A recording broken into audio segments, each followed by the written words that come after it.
നൃത്തലാസ്യങ്ങളുടെയും വശ്യചലനങ്ങളുടെയും അണിയറയിലെ അധ്വാനവും വിയർപ്പും ജനസമക്ഷം അവതരിപ്പിച്ചു.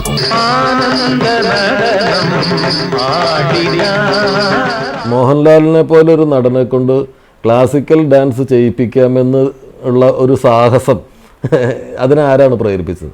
അതായത് ഭാരതത്തിൽ ഒരു സ്റ്റേജ് സോങ് ഉണ്ട്, ഗോപാങ്ങനെ. അപ്പോൾ ആ സ്റ്റേജ് സോങ് ഇപ്പോൾ പണ്ടൊക്കെ ഒരു സ്റ്റേജ് സോങ് ആണെങ്കിൽ ഫുൾ പാട്ട് സ്റ്റേജിൽ തന്നെയായിരിക്കും. അപ്പോൾ സിബി സർ ഇതിന് ഒരു ഡ്രീം സീക്വൻസ്, ഈ സ്റ്റേജിന് ഊർവശിയും പിന്നെ ലാൽ സറായിട്ടുള്ള ഒരു ഡ്രീം സീക്വൻസ്. അപ്പോൾ ആ ഡ്രീം സീക്വൻസ് കൂടി ഒരു ക്ലാസിക്കൽ കോസ്റ്റ്യൂംസ് ആവണം എന്നൊരു it was A trial experiment. അപ്പോൾ ആ കോസ്റ്റ്യൂം ഇട്ടിട്ട് വന്നിട്ട് പിന്നെ ക്ലാസിക്കൽ ഡാൻസ് ചെയ്യാതിരുന്നാൽ നന്നായിരിക്കില്ലല്ലോ. അപ്പോൾ കുറച്ച് അങ്ങനെ ലാൽസറെ കൊണ്ട് ചെയ്യിപ്പിച്ചതാണ്. ക്ലാസിക്കലായിട്ടുള്ള പോർഷൻസ് ഇവരെല്ലാവരും കൂടെ ചേർന്ന് തന്നെയാണ് ചെയ്തിരിക്കുന്നത്. അപ്പോൾ അതായത് പറയുന്നത് ഒരു ഈഗോ എന്ന് പറയുന്ന ഒരു അങ്ങനെ ഒരു കോൺസെപ്റ്റ് ഒന്നും ഇല്ലാത്തൊരു സ്ത്രീയാണ്. അവർക്ക് ഒരു ബെറ്റർമെൻറ്റിന് വേണ്ടി, ഒരു സിനിമയുടെ ബെറ്റർമെൻറ്റിന് വേണ്ടിയിട്ട് നന്നായിട്ട് പ്രവർത്തിക്കാൻ തയ്യാറായിട്ടുള്ള ആൾക്കാരായിരുന്നു കുമാരൻ ശാന്തി. സിനിമയുടെ ഗ്ലാമറിനപ്പുറം അതിൻ്റെ മറ്റു വശങ്ങളെക്കുറിച്ച്, അല്ലെങ്കിൽ ആ ഗ്ലാമർ ക്രിയേറ്റ് ചെയ്യുന്നത് എങ്ങനെയാണെന്നുള്ളതിനെക്കുറിച്ച്, അതിന് ഏറ്റവും ഓതൻറ്റിക്കായിട്ട് ഏറ്റവും ടെക്നിക്കലായിട്ട് സംസാരിക്കുന്ന ഒരു മലയാളത്തിലെ ഒരേ ഒരു TV ഷോ എന്ന് വിളിക്കാവുന്ന സിനിമാ കാര്യങ്ങൾക്ക് എൻ്റെ എല്ലാവിധ ഭാവുകങ്ങളും.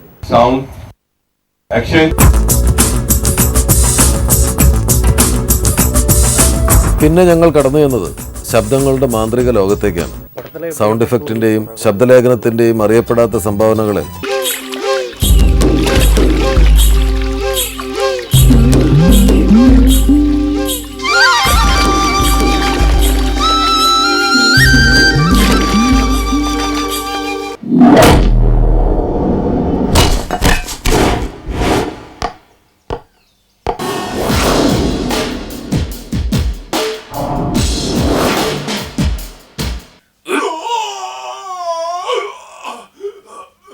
നായിന്റെ പട്ടി മോനെ ഇനി ചെയ്യില്ല.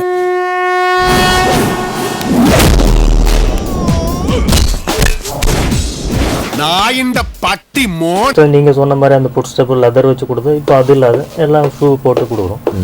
இப்போ அது சேஞ்ச் ஆயிருக்கு. நெக்ஸ்ட் இதுக்கப்புறம் என்ன சேஞ்ச் ஆகும், ஃபர்ஸ்ட் பேசுனது போல ஸ்பாட் ரெக்கார்ட் பண்றது அந்த இது இப்போ கொஞ்சம் எஃபெக்ட் சைடு ரொம்ப இன்வால்வ் ஆகிட்டு வராங்க. இப்போ அது இப்போ லைன் ஒர்க்கு இது போல் வண்டி சவுண்டு, ஏரோப்ளைன் சவுண்டு, അതുപോലെ ഇപ്പോൾ ബോംബ് പൊട്ടിക്കുന്നത്, ഗൺ സൗണ്ട്, അതെല്ലാം ഇപ്പോൾ സിസ്റ്റത്തിൽ വരും. ഇന്ത്യൻ ടെലിവിഷൻ ചാനലുകളിൽ ടെലികാസ്റ്റ് ചെയ്യുന്ന ഏറ്റവും അർത്ഥപൂർണമായ ചലച്ചിത്രാധിഷ്ഠിത പരിപാടിയാണ് സിനിമാ കാര്യങ്ങൾ.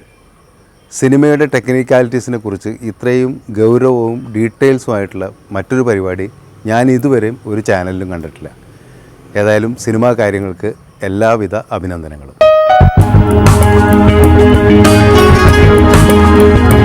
ചിത്ര സംയോജനം എന്ന അത്ഭുത പ്രക്രിയയുടെ വികാസ പരിണാമങ്ങളെയും സാധ്യതകളെയും നിങ്ങൾക്കായി അണിനിരത്തി. മൂവിയോളയുടെ ശ്രമകരമായ ചിത്ര സംയോജന പ്രക്രിയ പുതിയ ടെക്നോളജിക്ക് വഴിമാറിയിരിക്കുന്നു. അനുനിമിഷം ഈ മേഖല പുതുക്കപ്പെട്ടുകൊണ്ടിരിക്കുന്നു. സാധ്യതയുടെ അനന്തവിഹായസാണ് ഇന്നിന്റെ എഡിറ്റിംഗ്. ഒരു സൈഡ് നമ്മൾ ഷൂട്ട് ചെയ്യും എലോങ് വിത്ത് ഷാറുഖ്. ഷാറുഖ് ഇങ്ങനെ കാർ ഡ്രൈവ് ചെയ്ത് പോകുന്നു. അതിനുശേഷം വിത്തൗട്ട് ഷാറുഖ്, ഷാറുഖ് വന്ന ആ പോർഷൻ ആ ക്യാമറ ആംഗിൾ ചേഞ്ച് ചെയ്യാതെ അവിടെ ഗ്രീൻ ക്ലോത്ത് വെച്ചിട്ട് അത് കവർ ചെയ്യുന്നു. ആ ഷാറുഖ് വരുന്ന ഏരിയ അതിൻ്റെ ഓപ്പോസിറ്റ് സൈഡിലായിട്ട് നമുക്ക് നേരത്തെ ഉപയോഗിച്ച ആൾക്കാർ തന്നെ ആവാം, അല്ലെങ്കിൽ അത്രയും ഒരു 100-120 ആൾക്കാരെ വീണ്ടും ഈ സൈഡിൽ നിർത്തിയിട്ട് ആ ഷോട്ട് എടുക്കുന്നു. എന്നിട്ട് കുറച്ച് നമ്മൾ ആദ്യം മാസ്റ്റർ ഷോട്ടിൻ്റെ ആ കറക്റ്റ് ഡിസ്റ്റൻസിൽ എത്രത്തോളം ആ തുടക്കം എന്നുള്ള ഡിസ്റ്റൻസിൽ തന്നെ വീണ്ടും ഈ ആൾക്കാരെ തന്നെ അവിടെ നിർത്തുന്നു. അപ്പോൾ അങ്ങനെ ഈ 3-4 ഷോട്ട് ടുഗദർ കമ്പൈൻ ചെയ്യും. അങ്ങനെ ആ ലെയറിങ്ങിൽ, അങ്ങനെ ആ മൾട്ടി ലെയറിൽ വർക്ക് ചെയ്താണ് ഫൈനൽ കമ്പോസിറ്റിൽ വരുമ്പോഴത്തേക്ക്, ഫൈനൽ ഷോട്ടിൽ വരുമ്പോഴത്തേക്ക് you can see thousands of people gathered in that shot. അപ്പോൾ നമ്മൾ ശരിക്കും ഷൂട്ട് ചെയ്യുന്നത് ജസ്റ്റ് ഒരു 100 ആൾക്കാരെ വെച്ചായിരിക്കും ഷൂട്ട് ചെയ്യുന്നത്. Whereas in the final composite you can see up to 1000 people crowded around.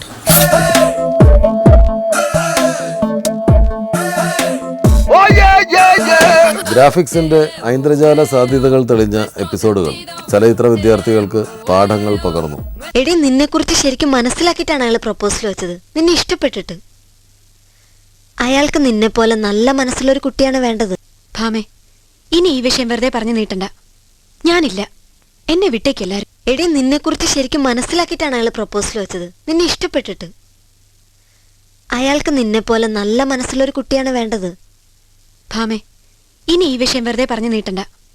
ഞാനില്ല. ഇതിനിവർ ചെയ്തത് രജനീകാന്തിൻ്റെ ചലനങ്ങൾ ഉൾക്കൊള്ളുന്ന 630 ഷോട്ടുകൾ എടുത്തു.